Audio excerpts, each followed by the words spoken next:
وده الشكل النهائي يا حبايبي الكوكتيل بتاعنا الجميل ما شاء الله عليه. كل سنه وانتم طيبين يا حبايبي، وافطار هنيئا ان شاء الله. الكوكتيل استنانا في التلاجة لغايه الفطار ان شاء الله، يسجع ويبقى جميل خالص.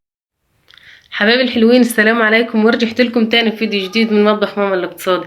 ان شاء الله يا حبايبي النهارده هنعمل كوكتيل مع بعض بمناسبه رمضان. كل سنه وانتم طيبين، علشان نفطر بيه ان شاء الله. يوم نعمل عصاير ويوم نعمل كوكتيلات ان شاء الله. الكوكتيل بنشتريه غالي يا حبايبي، والاطفال بيحبوه، والفاكهه بطبيعتها مغذيه علشان الصيام، علشان الاطفال اللي صايمين ان شاء الله يا حبايبي. كل سنه وانتم طيبين مره تانية. تعالوا نشوف الفواكه بتاعتنا يا حبايبي. مش هنتجيد بالفواكه، يعني انا مثلا اخترت موز وتفاح وفراوله، وعندي الجوافه اللي كنا مفرزينها مع بعضين هستخدم منها برضه عصاير. فيعني اي فاكهه انت حباها او الاطفال حابينها استخدميها في الكوكتيل، مفيش فاكهه تتجيد بيها يعني. ومعايا كمان يا حبايبي مكسرات، جوز هند وزبيب وفول سوداني برضو، ده اختياري يعني ما فيش مشاكل. ممكن تضيفي كمان كريم شانتيه لو حابه، يعني ده اختيار برضو. تعالوا نشوف هنعمل ايه في الفواكه بتاعتنا يا حبايبي ديت. بسم الله الرحمن الرحيم. هبدا دلوقتي بقطع الفواكه يا حبايبي. الفواكه الموز غسلاه، والتفاح غسلاه، والفراوله. فهبدا دلوقتي اقطع الاول. نبدا نقطع الفاكهه يا حبايبي مع بعضينا. بسم الله الرحمن الرحيم. هودي طبعا التفاح، اي بذور فيها او اي حاجه لازم تنشال يا حبايبي كده.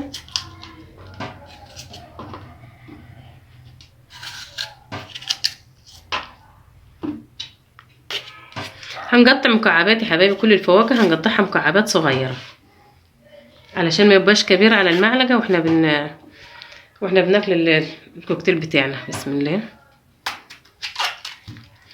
هعمل يا حبايبي عصير الفراوله. هاخد حبه فراوله هعملها عصير في الخلاط، ونفس الحكايه الجوافه برضو هتتعمل عصير. ولو ما في جوافه مفيش مشاكل، اعملي عصير فراوله بس اللي انت هتضيفيه على الكوكتيل في الكوبايات. بسم الله. مكعبات حبايبي كده صغير خالص كده علشان المعلقه وعلشان الكوبايه. بسم الله كده.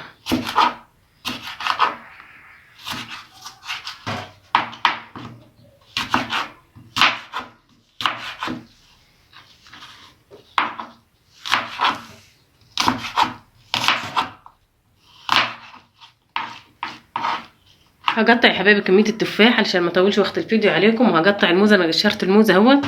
وهقطع الفراوله واعمل منها جوز عصير زي ما قلت لكم. وهعمل الجوافه برضه عصير. وهرجع معاكم نعبي الكوكتيل في الكوبايات علشان ما اطولش عليكم وقت الفيديو حبايبي. بس انا عملت العصاير يا حبايبي اهيت. عملت كميه من الفراوله، وعملت طبق الجوافه، وخرطت التفاح، وهنخرط مع بعض الموز والفراوله ان شاء الله كده. بسم الله. بالشكل ده كده. بسم الله.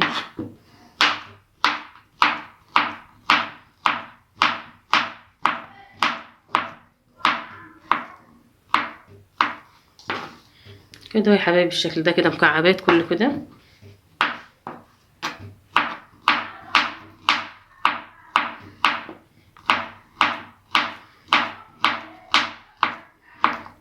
لو في القطاعة بتاعت الموز والبيض يا حبايبي برضه هنقطع بيها الموز، تعمل دواير جميلة جدا. بسم الله.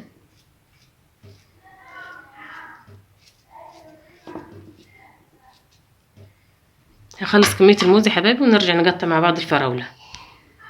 خلصت الموز يا حبايبي اهوت، وبدأت اقطع في الفراولة اهي. بسم الله الرحمن الرحيم.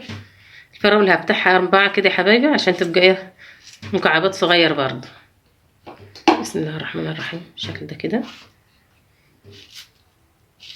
تقطع شوية يعني يا حبايبي، مفيش له نظام ولا حاجة، يعني مش متعب يعني قصدي. بسم الله. بس الهدف بس ان احنا نعمل مكعبات صغيرة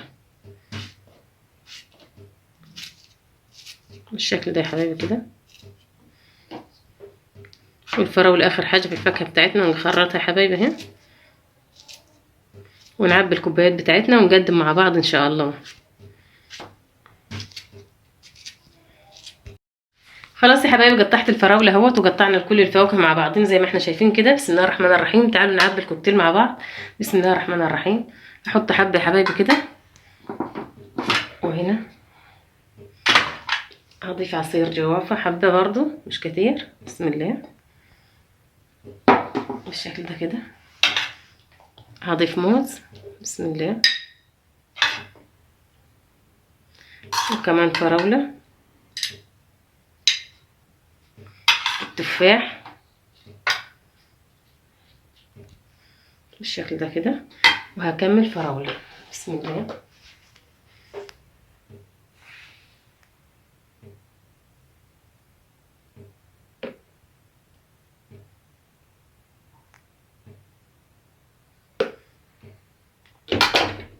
بالشكل ده كده هحط طبعا ايه، هحط دلوقتي المكسرات.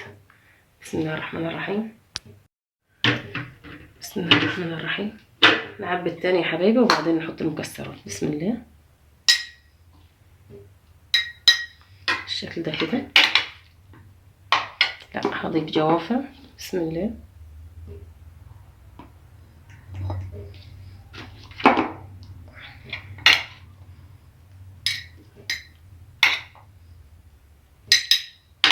تفاح،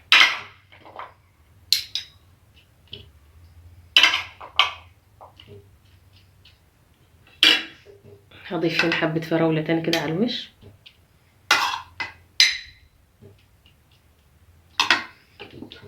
نكمل عصير فراولة بسم الله.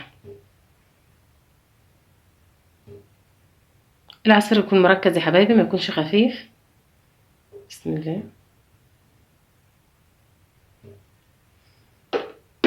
بالشكل ده كده. انا هعبي كل الكوبايات، كل الكميه اللي عندي يا حبايبي كده، بس انا بوريكم دول يعني ايه بالشكل ده كده. تعالوا يا حبايبي نحط المكسرات بسم الله. اختياري يا حبايبي المكسرات، يعني اللي حابب يحط مكسرات ماشي، مش حابب يحط مكسرات مفيش مشاكل بسم الله. بس طعمها جميل خالص مع الكوكتيل. وكمان لو في باقي عندك كريم شانتيه وحابه تزيني بيه الوش كده بيدي طعم جميل والاطفال بيحبوه خالص. هعبي باقي الكميه يا حبايبي وهرجع معاكم تاني نقدم مع بعض ان شاء الله. وده الشكل النهائي يا حبايبي الكوكتيل بتاعنا الجميل ما شاء الله عليه. كل سنه وانتم طيبين يا حبايبي، وافطار هنيئا ان شاء الله. ما تنسوش يا حبايبي تعملوا لايك وشير وتشتركوا في القناه عشان ان شاء الله يوصلكم منه كل الوصفات السهله السريعه. وبالف هنا وشفا الحبايبي، كل سنه وانتم طيبين. الكوكتيل يستنانا في الثلاجه لغايه الفطار ان شاء الله، يسجع ويبقى جميل خالص. بالهنا والشفا الحبايبي.